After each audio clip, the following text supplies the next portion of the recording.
eto na nga, dito na tayo sa katotohanan. Gusto ko lang magsalita konti regarding sa issue na nangyayari dito sa Tora family. So, ganito kasi yan. Nagkaroon ng vlog si Mami Oni. Eto yon, tong Real Talk Time sa Tora family. At ang dami niyong sinasabi, cheche bureche, ganyan, bala kayo dyan. Ngayon, itong mga taong to, kayong mga tao kayo, noong mga panahong ang daming nawawala sa member ng Toro family at walang nagsasalita kahit isa sa amin dito. Naghahanap kayo ng sagot. So ngayon, na kahit walang nawawala, is binibigyan namin kayo ng sagot sa mga nangyayari dito sa bahay. Actually, hindi naman siya totally sagot. Parang pinapaalam lang namin sa inyo kung ano mga nangyayari dito sa bahay na ba kasi dapat alam nyo rin kasi hindi natin masasabi kung ano mangyayari bukas o sa susunod na araw. So ngayon, nag-vlog si Tonyang ng ganon. Tapos, yung mga comments nyo, ayan.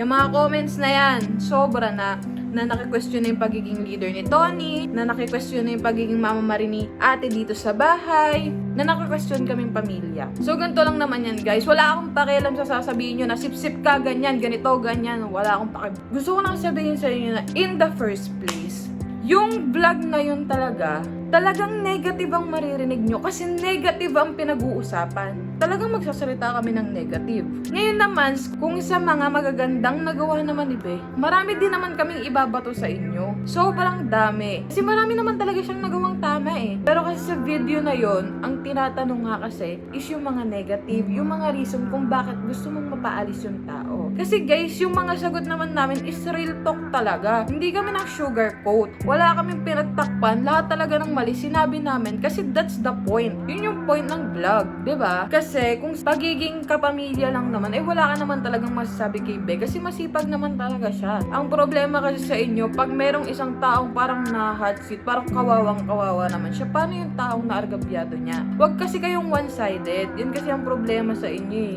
Mga kung ano lang yung gusto nyong maintindihan at gusto nyong pakinggan at gusto nyong ipasok sa utak nyo, yun yung paniniwalaan nyo. Tapos pagka blinag ang toxic namin, toxic family kami. Tapos pag nanahimik ka lang, deserve namin malaman yung ganito kasi subscribers nyo kami, kasi followers nyo kami. Ano ba talaga? Hindi kasi namin kayo maintindihan kung anong gusto nyo mangyari. Ngayon naman, punta tayo sa work ni Be. Ang work talaga ni Be is personal assistant kay Tonyang. Kaya talagang siya ang mag-aasikaso ng mga ibang bagay para kay Tony. Pero, hindi lahat naman yun ay ginagawa niya kasi nandito ako, tinutulungan ko siya. At hindi naman lahat nakakita niyo sa video kung paano kami sa loob ng bahay. Di lang din naman ako ang tumutulong sa kanya. Halos lahat naman kami dito. Ang pinagkaiba lang kasi dahil si Be walang income, pinapasahod siya ni Tonyang. Kami kasi parang tulong namin yun kay Be kasi wala siyang income na iba eh. Tapos ayun na nga, dahil assistant siya ni Tony, siyang mag-aasikaso ng food, etc. Kasi siya yung nagpepresenta. Ngayon naman, nagkakaroon ng mga problema regarding sa mga pinapakain niya kay Tony, which is, ang sakit nga ni Tony ay sa sikmura at sobrang sensitive na nga niya na konting kibot na hospital. Napanood niyo naman siguro yung mga vlogs niya this past few months, diba? Puro hospital talaga siya. So ngayon, si Tonyang, dumadating na talaga siya sa point na naiiyak siya pag napapakain siya ng mali. Kasi sino ba namang hindi? Nakakapagod magpa-hospital, nakakapagod ang bills, nakakapagod ang gamot. Nakakapagod nung ganito may sakit na lang ako. Kahit sino naman siguro mapapagod, 'di ba? Pero 'di ba hindi niyo naman alam 'yun kasi hindi naman lahat sinasabi nito niyang sa vlog. Hindi naman para ipahiya si Ben ng ganun, 'di ba? Pero dahil napupuno din yung tao, napapagod din yung tao, parang kailangan na niya ilabas. Para din aware kayo kung ano na talaga nangyayari. Hindi baka bukas makalawa magulat kayo wala si Ben dito sa Toro de Palacio tapos magtatanong kayo kung nasaan, bakit nawala, ganito ganyan. Tapos pag hindi kayo nabigyan ng sagot, ayan magagalit kayo, 'di ba? Ngayon naman punta tayo kay ate. Kasi naki-question niyo yung pagiging ate niya kay Tony at pagiging mama Marie niya dito sa bahay. Paano pag sa inyo nangyari?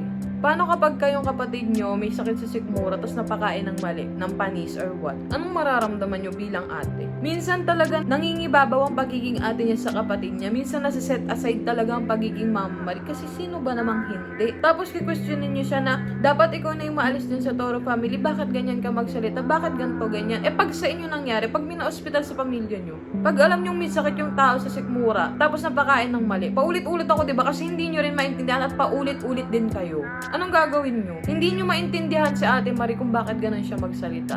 Minsan kasi si ate, kailangan lang niya mailabas yung galit niya. Mailabas yung pakiramdam na nasaktan siya para sa kapatid niya para maging okay ulit lahat. Anong gusto niyo mangyari pagka nagkasurihan tapos na yun? Ganun lang yun. Siyempre tao lang din yung may nararamdaman at naiintindihan ko rin naman si Be. Naiintindihan ko na sasaktan siya.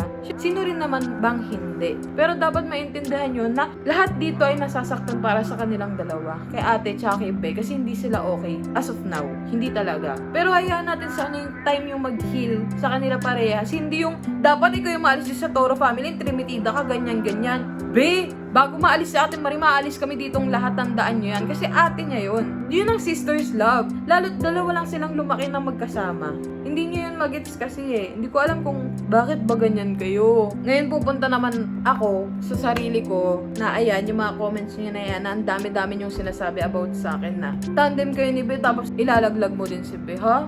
Paano ko siya nilaglag? Saang parte ko siya nilaglag? Sa sinabi ko yung totoong nararamdaman ko? Betrayal yun sa inyo? Kung ako yung nasa sitwasyon na ganun din naman gagawin ni Be sa akin Kasi yun yung totoo. At hindi nga kami nag-sugarcoat dito. At yun lang ang gusto namin ipakita sa inyo, yung totoo lang. Kasi nga 'di ba, ang buhay namin ay bukas na libro. Kaya lahat talaga ng nangyayari, papaalam namin sa inyo. Yan yung sinasabi niya na binetray ko si Be. Hindi ko kasi magets kung saan, paano ko siya binetray. Kasi hindi ko talaga matanggap na sinabi niyo sa akin na binetray ko siya. In what way? Kasi kung betrayal ang tingin niyo sa pagsasabi ng totoo, so lahat na magsasabi sa inyo ng totoo na good or bad is tingin niyo betrayal. So kapag ka nagsabi ka ng totoo pero maganda yung sinabi mo, that's good. Pero pag nagsabi ka ng totoo at yung totoong nararamdaman mo, that's betrayal. Oh, come on guys. Ang gulo nyo, promise, ang gulo nyo talaga. At sinasabi niya na sumisip-sip ako kay Tony. Saang parte? Saan banda? Explain nyo sa akin. Kasi hindi ko alam kung saang banda ako sumisip-sip dun na porket okay kami nito niya, porket goods kami, sip-sip ako ganon. Hindi mo pwedeng okay ako sa kanya, okay yung mga pagtulong ko sa kanya, okay ako dito sa bahay. Pero hindi ko sinasabi hindi okay dito sa bahay si Bea. Alam nyo kasi yung mga iba't ibang pagkakamali namin. Ako, may pagkakamali din ako kay Tony. Painom ko yun ng expired na vitamins. Totoo yun. Painom ko yun ng expired na vitamins. Hindi ako nagmamalinis doon. Humingi ako ng tawad, naging okay kami. At okay din naman sila ni Be ngayon. Kayo lang naman yung hindi okay, sa totoo lang. Kayo yung galit na kine-question niya siya sa pagiging leader niya. Anyway, going back sa akin. So guys, maintindihan nyo na hindi porket ganun yung sinabi ko sa video na yon ay binetray ko si Be. Kasi hindi. Hindi ko siya binetray sa pagiging totoo ko sa video na yon. Kasi si Be, sa totoo lang guys ha. Si Be medyo kami ngayon, medyo malayo kami sa isa't isa. Hindi kami masyadong sobrang close. Kasi bakit? Kasi hindi siya nakikinig sa akin. Kasi maraming pagkakataon na sinasabi ko sa kanya, asawa, makinig ka sa akin. Asawa, sinasabihan ko yan, pinagtatakpan ko yan sa lahat ng mali niya. Huwag niyo munang sabihin lang kay Tony, ako na bahala, kakausapin ko muna si Be. Ang problema kasi hindi siya nakikinig. Kasi gusto niya sarili lang yung pinapakinggan niya. Kasi sa totoo lang, hindi kami sobrang close na okay ngayon. Kasi ganun nga. Napapagod din ako, pero hindi ko naman susukuan si Be. Parang gusto ko lang pahinga na, asawa, stop muna. Pahinga lang ako saglit, tapos babalik ako sa'yo pagka ready ka ng pakinggan kung anong yung mga sinasabi ko sa'yo. Kasi para sa'yo din yun, para sa akin din. Kasi tandem kami dito diba? Yun yung sinasabi yung tandem, diba? Tandem din naman kami sa gawain dito sa bahay. Ayun, ganun yung nangyayari sa amin ngayon. Pero hindi ko naman sinabing susukuan ko siya. Pero ayun, mahal ko yan si Be. So punta naman tayo kay Tonya sa pagiging leader niya. Kini-question niyo siya, hindi ka maayos na leader kasi bakit kailangan mo i-public yung mga ganung bagay na pwede niyo naman pag-usapan privately. Actually guys, napag-usapan yun privately talaga. Napag-usapan na yun the day before gawin yung vlog na yun. Pero kasi ang nangyari, hindi lahat nakapagsalita. Ngayon, anong klaseng leader si Tony? She's a good one, with a heart. Ganon yung leadership niya. Alam niyo kung bakit? Kasi lahat yun, hinayaan niyang marinig ni Be. Bakit? Para malaman ni Be, para mabago niya, para maging okay lahat. Kasi ang isang tao, pag may problema sa'yo at hindi ka nirekta, lagi niyang dadamdamin yan. Dadali niyan kahit saan siya magpunta na ito yung problema ko dito, hanggang ngayon hindi ko pa rin masabi Pero ang ginawa nito niyang harap-harapan, on cam. Hinayaan niyang ilabas ng Toro family members isa-isa kung anong problema nila kay Be. Para mabago ni Be. Kasi we want her to stay with us. Para maayos yung problema. Hindi para ipahiya siya or what. Ngayon, bonus na lang yung video para aware din kayo. Kasi katulad nga na sinabi ko, baka bukas makalawa, si Ben naman yung bumitaw. Hindi nyo masasabi kasi kung anong mangyayari. Kaya kung ka-question nyo si Tony sa pagiging leader niya, please wag.